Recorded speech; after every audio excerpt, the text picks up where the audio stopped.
Fender rolling time.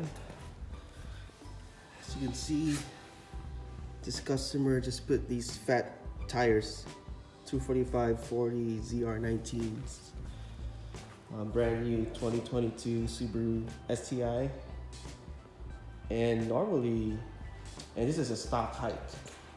Normally they don't really rub, but this thing is like rubbing. See the tire here. I think this side is definitely much worse. You can see here, tires chewed up. So what happens, there's a lip here, right there, that needs to get rolled in. That's what I'm gonna try to do. It'll be easy repair. For a car like this, you don't want to do crazy much, especially Subarus. This model, this generation, the fenders, actually pretty much the whole body, they're kind of like really thin. So you don't want to do too much when you do fender rolling. I've seen these. I mean, we do this a lot here at the shop, so we do a lot of fender rolling services, and I've done it all pretty much. So yeah, let me go lift the car up, and I'm gonna remove the rear wheels, and then just see what we're doing, see what we're looking at in terms of like where we're gonna roll. But I already kind of know where we're gonna start, especially on this side.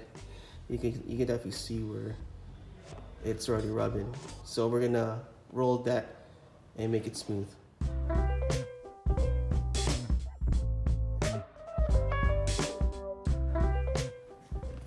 All right, so now I can get a better look here where the tire is rubbing. So that's where we're gonna focus on. There's not too much that we can do in this area here. Now, unless if your car is super low and you got that static stance looking style, and if sometimes I can actually roll this a lot, but not too much. But with this setup though, I'm just gonna roll this area, make it smooth, go all the way here, but not too crazy, because I know like there's some, like especially on these cars, they have these rubber strips here, and they do come off, especially if you roll it. But I've been trying to like retain that rubber strip, so I'm just gonna focus on where it's like hitting, which is right there. Zoom in a little bit. Yeah, let me get started on this.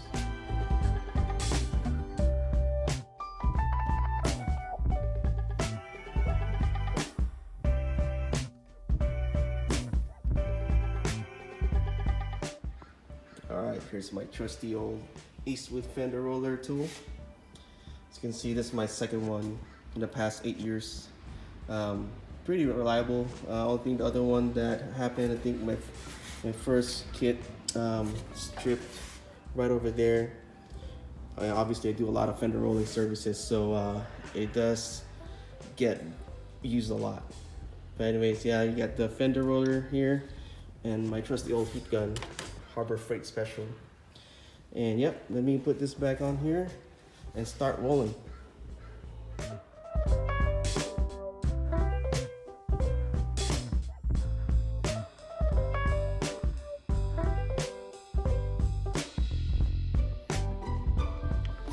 Alright, so I got my tool all set up. Normally, I'll just put these lug nuts there, and that should be enough to hold it down. Although this comes with these right here. I use these on some applications, but with this one, it should be fine. I've done it so many times with the way it's set up. Like, you know, use your lug nuts like that, and it works fine. You know, cuts the time too. But anyway, so I already got my roller all set up. You just go by feel and, you know, make sure that the roller is in a correct angle. You don't want to be very I'd say, yeah, it has to be in like in a 45-degree angle. You don't want to be too crazy to start. And then like to see how you're gonna attack this thing. It's all about the feel and the, you know, when you operate the roller, it's all about feeling it. I'm gonna kind of heat this up slightly. That way it helps the material to get kind of like soft, and also the paint. Right now it's kind of cold. The temperature is kind of, you know, like I think it's just like what, 65, 60 degrees. So things will vary on the temperature. If you're working on during warm weather, it definitely helps a lot with the paint, keeping the paint on the fender. But if you're working in a cold weather, you definitely need to use a heat gun, but not too hot, just slightly heat it up. That way the paint is flexible. And let's go start and roll this thing.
All right, so as you guys can see, I was able to roll this area right here, make it more smoother.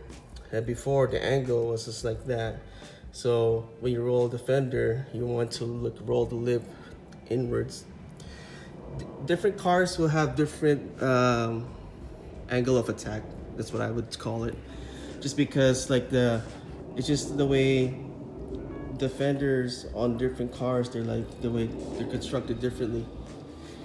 And then since this one has this rubber lip, you can't really avoid like cracking like just the surface of it.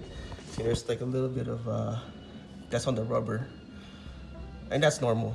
Sometimes I actually remove these, but since that we're able to like save this rubber stripping here, and I used the heat gun just legibly, like just not too much, just enough for it. That way, like it helps the paint and the adhesive to stick still. So we're able to keep this rubber stripping. On some cars, you might have to like remove the rubber stripping. Evos, you'd be able to like, actually the Evo, like Evo 10s, I do a lot of Evos. And what happens, like the stripping here, sometimes you just have to like cut it out. Or even on a lot of the WRX STIs, especially if the guys are running like really, lower suspension and like wide tires. But yeah, I mean, it's all about the feel when you roll fenders. You don't want to go too crazy because you don't, once the paint chips and that's it.